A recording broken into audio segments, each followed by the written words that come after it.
Talas sa umaga.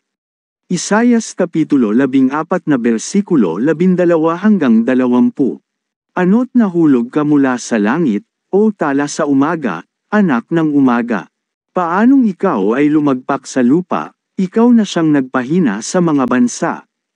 At sinabi mo sa iyong puso, ako'y sasampa sa langit, aking itataas ang aking luklukan sa itaas ng mga bituin ng Diyos, at ako'y uupo sa bundok ng kapisanan, sa mga kaduluduluhang bahagi ng hilaga.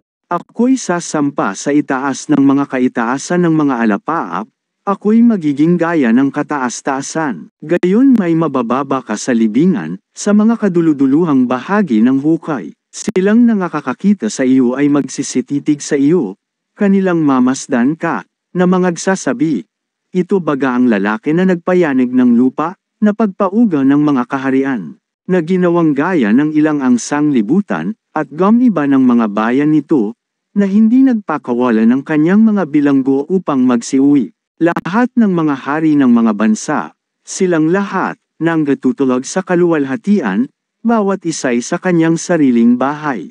Ngunit ikaw ay natapon mula sa iyong libingan na gaya ng kasuklam-suklam na sanga, gaya ng bihisan ng mga patay, na tinaga ng tibak, na bumaba sa mga bato ng hukay. Gaya ng bangkay na naiapakan ng paa.